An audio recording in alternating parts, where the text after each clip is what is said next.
आइए बच्चों, आज हम आवर्त सारणी में समूह पर आधारित गुण में विद्युत ऋणात्मकता यानी कि इलेक्ट्रॉन नेगेटिविटी के बारे में चर्चा करते हैं।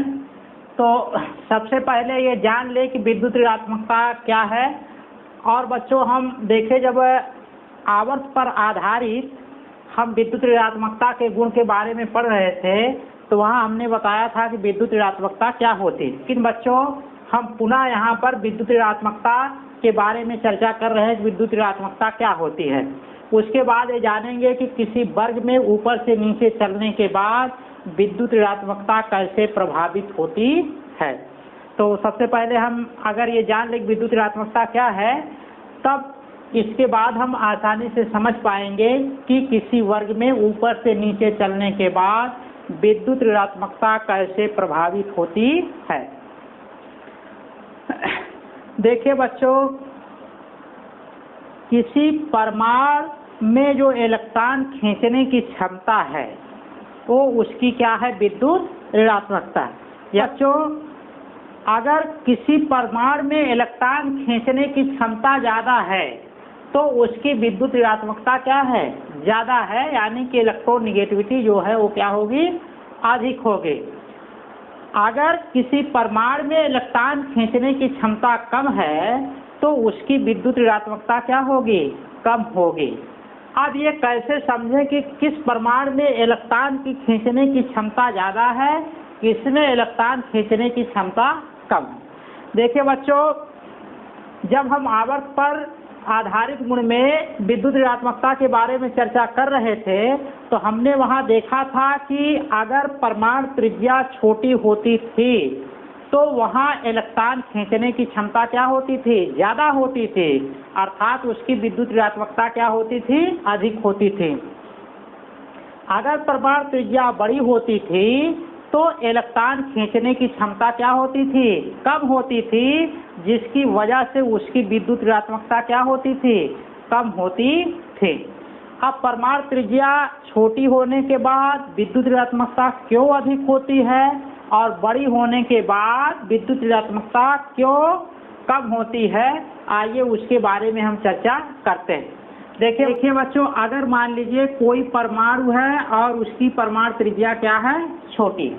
अगर इसके पास इलेक्ट्रॉन आता है तो इसमें इलेक्ट्रॉन आकर्षित या खींचने की क्षमता क्या होगी, ज़्यादा होगी, क्योंकि जब इलेक्ट्रॉन इस परमाणु के नज़दीक आएगा तो नाभिकीय चार्ज देखिए जो है इस इलेक्ट्रॉन से कम दूरी पर है। तो हम जानते हैं जब दो आवेशों के बीच की दूरी कम होती है तो उनमें आकर्षण या प्रतिकर्षण ज़्यादा होता है। लेकिन यहाँ पर नाभिक में पॉजिटिव चार्ज है, इलेक्ट्रॉन पर नेगेटिव चार्ज है, इसलिए यहाँ पर क्या होगा, आकर्षण होगा।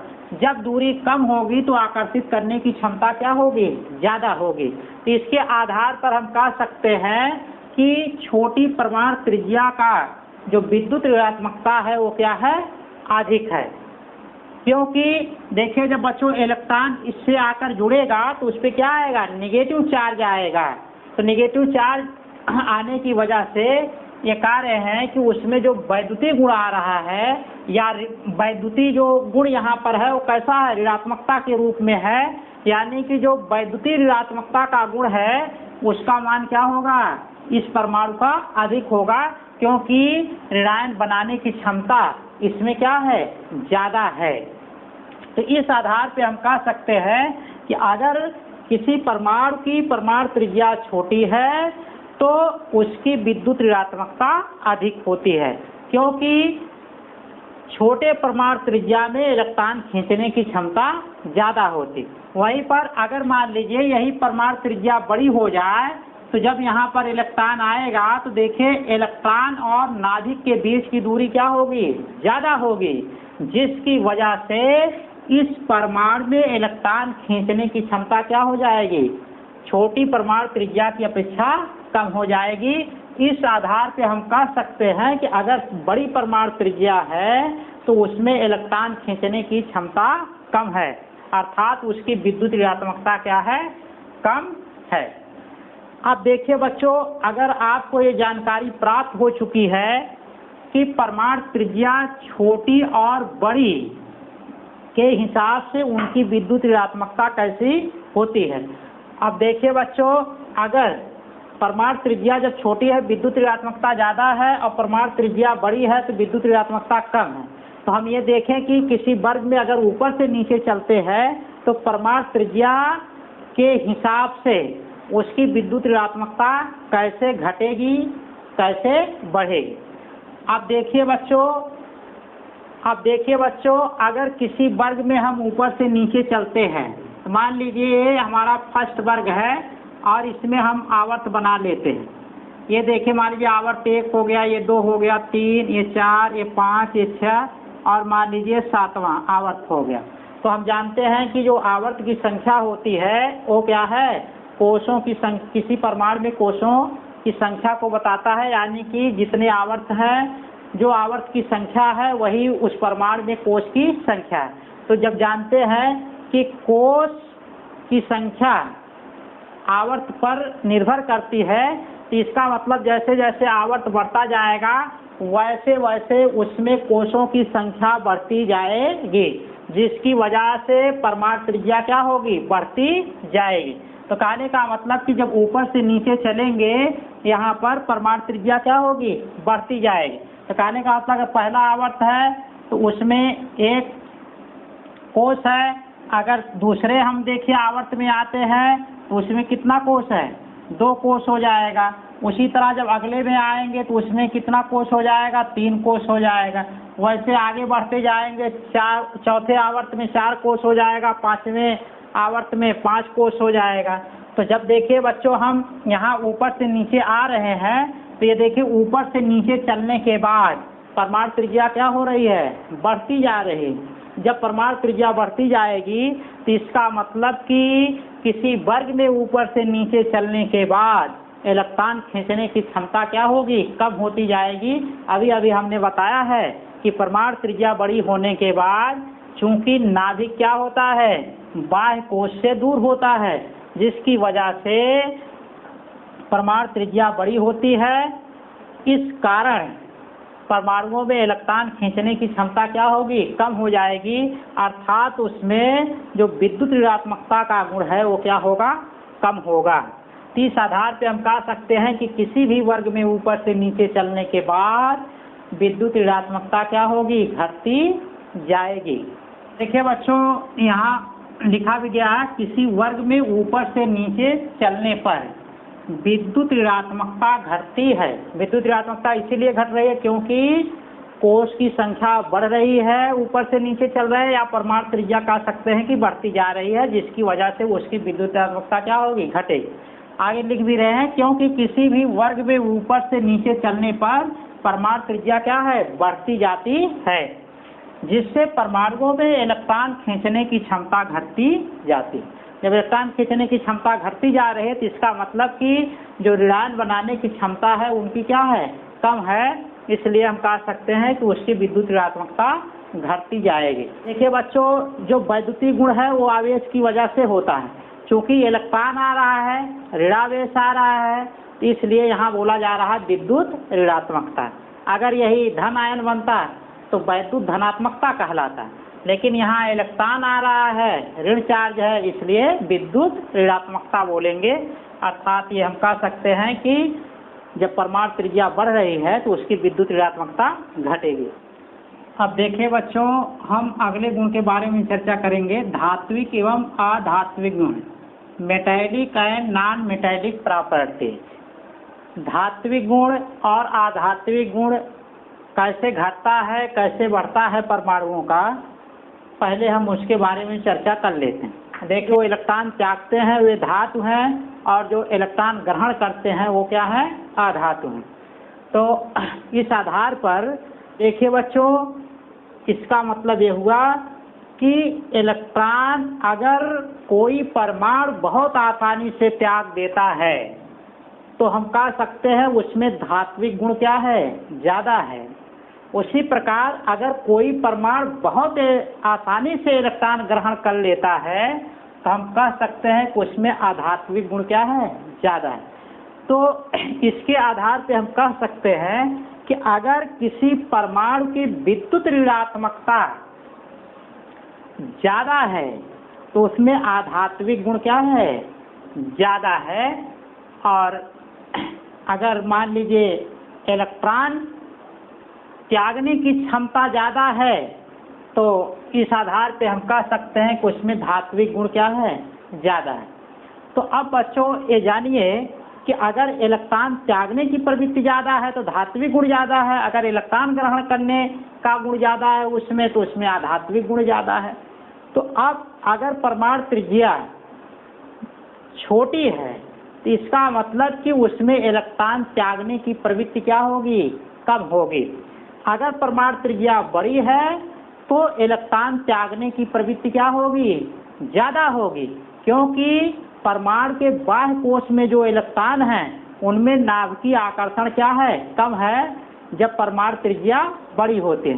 तो जिसकी वजह से इलेक्ट्रॉन त्यागने में आसानी होगी, यानी कि परमाणु आसानी से इलेक्ट्रॉन को त्याग देंगे क्योंकि नाभिकीय आकर्षण उस पर क्या है, कम है। अगर परमाणु त्रिज्या छोटी है तो बाह्यतम कोश के इलेक्ट्रॉनों पर लगने वाला नाभिकीय आकर्षण बल क्या होगा, अधिक होगा, जिससे परमाणु को त्यागने में कठिनाई होगी। अब देखिए बच्चों, अगर मान लीजिए कि कोई परमाणु को हम लेकर समझें कि मान लीजिए एक हमारे पास ये परमाणु है और इसकी परमाणु त्रिज्या छोटी है, तो यहाँ मान लीजिए कोई इलेक्ट्रॉन है, तो अब नाभिकीय आकर्षण इस पे क्या है, ज़्यादा है, क्योंकि इनके बीच की दूरी क्या है, कम। तो ये आसानी से इलेक्ट्रॉन बाहर नहीं जाएगा। तो जब आसानी से इलेक्ट्रॉन बाहर नहीं जा पा रहा है तो हम कह सकते हैं कि इसमें धनायन बनाने की क्षमता क्या है, कम है। तो इसका मतलब कि इसमें धात्विक गुण क्या होगा, कम होगा। अगर यही मान लीजिए परमाणु त्रिज्या बड़ी हो जाए, मान लीजिए बाह्यतम कोश का इलेक्ट्रॉन यहाँ है तो नाभिक से इनके बीच की दूरी क्या होगी, ज़्यादा होगी। तो इसका मतलब कि इसमें इलेक्ट्रॉन के खींचने की जो क्षमता है इनकी अपेक्षा क्या होगा, कम होगा। तो जब नाभिकीय आकर्षण बल इस पे कम काम कर रहा है तो इसका मतलब कि इलेक्ट्रॉन को ये आसानी से बाहर कर सकता है। तो इसका मतलब कि इसमें इलेक्ट्रॉन त्यागने की प्रवृत्ति ज़्यादा है, तो इसका मतलब कि इसमें धात्विक गुण क्या है, ज़्यादा है। तो इस आधार पे हम कह सकते हैं कि अगर किसी वर्ग में ऊपर से नीचे चलते हैं तो धात्विक गुण क्या होगा, बढ़ता जाएगा, क्योंकि परमाणु त्रिज्या क्या होती है, जब किसी वर्ग में ऊपर से नीचे चलते हैं बढ़ती जाती है। तो बढ़ने की वजह से उसमें इलेक्ट्रॉन त्यागने की प्रवृत्ति क्या होगी, बढ़ेगी, जिससे उसका धात्विक गुण क्या होगा, बढ़ता जाएगा। क्योंकि धात्विक का उल्टा क्या होता है, अधात्विक। तो जब इलेक्ट्रॉन त्यागने की प्रवृत्ति बढ़ती जा रही है तो इसका मतलब इलेक्ट्रॉन ग्रहण करने की क्षमता क्या होगी, घटेगी, एक दूसरे के विपरीत होंगे। यानी कि इलेक्ट्रॉन त्यागने की प्रवृत्ति बढ़ रही है तो इलेक्ट्रॉन ग्रहण करने की क्षमता क्या होगी, घटेगी। अगर इलेक्ट्रॉन ग्रहण करने की क्षमता बढ़ रही है तो इसका मतलब वहाँ इलेक्ट्रॉन त्यागने की प्रवृत्ति क्या होगी, कम होगी। तो लेकिन यहाँ हम देख रहे हैं बच्चों, जब किसी वर्ग में ऊपर से नीचे चलते हैं तो परमाणु त्रिज्या क्या होती जाती है, बड़ी होती जाती है। जैसे अभी हम उदाहरण लेकर बता रहे थे कि अगर मान लीजिए कोई समूह है, मान लीजिए यहाँ पहला समूह है और ये आवर्त 1 2 3 4 5 6, ऐसे मान लीजिए यहाँ 7वां आवर्त है। तो जब यहाँ आवर्तों की संख्या बढ़ती जाएगी तो इसका मतलब कि परमाणु त्रिज्या लगातार क्या होगी, बढ़ती चली जाएगी, क्योंकि कोशों की संख्या लगातार क्या है, बढ़ती चली जा रही है। तो अब यहाँ जब परमाणु त्रिज्या बढ़ती जाएगी ऊपर से नीचे चलने के बाद, तो यहाँ पर इलेक्ट्रॉन त्यागने में क्या होगी, आसानी होगी, यानी कि परमाणु आसानी से इलेक्ट्रॉन को बाहर कर सकता है, क्योंकि इसमें नाभिकीय आकर्षण बल क्या है, कम है। तो इस आधार पे हम कह सकते हैं कि किसी वर्ग में ऊपर से नीचे चलने के बाद इलेक्ट्रॉन त्यागने की प्रवृत्ति बढ़ती जा रही है, इसलिए वर्ग में ऊपर से नीचे चलने के बाद परमाणुओं का धात्विक गुण बढ़ता जाएगा, या कह सकते हैं कि इसका आधात्विक गुण क्या होगा, घटता जाएगा। क्योंकि जब परमाणु त्रिज्या बड़ी हो रही है तो जब इलेक्ट्रॉन त्यागने की प्रवृत्ति बढ़ रही है तो इलेक्ट्रॉन खींचने की प्रवृत्ति क्या होगी? कम होगी, अर्थात आधात्विक गुण इसमें क्या होगा? कम होगा। तो इस आधार पे बच्चों हमने ये जाना कि अगर किसी वर्ग में ऊपर से नीचे चलते हैं तो धात्विक गुण बढ़ता जाता है और आधात्विक गुण क्या होता है? घटता जाता है, क्योंकि परमाणु त्रिज्या बड़ी होने की वजह से उसमें इलेक्ट्रॉन त्यागने की प्रवृत्ति बढ़ती जाती। यहाँ देखिए बच्चों लिखा भी गया है, किसी वर्ग में ऊपर से नीचे चलने पर धात्विक गुण बढ़ता है एवं आधात्विक गुण घटता है। क्यों ऐसा होता है? आगे लिखा जा रहा है, क्योंकि किसी भी वर्ग में ऊपर से नीचे चलने पर परमाणु त्रिज्या बढ़ती जाती है, जिससे बाह्यतम कोश के इलेक्ट्रॉनों पर लगने वाला नाभिकीय आकर्षण बल घटता जाता है।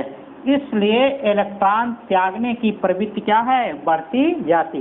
जब इलेक्ट्रॉन त्यागने की प्रवृत्ति बढ़ती जाएगी तो इसका मतलब कि उसमें धात्विक गुण क्या होगा? बढ़ता जाएगा। तो इस प्रकार बच्चों आपने ये जाना कि अगर किसी वर्ग में हम ऊपर से नीचे चलेंगे धात्विक गुण बढ़ेगा और आधात्विक गुण घटेगा। इसके बाद अगले गुण को हम अगले वीडियो के लेक्चर में चर्चा करेंगे।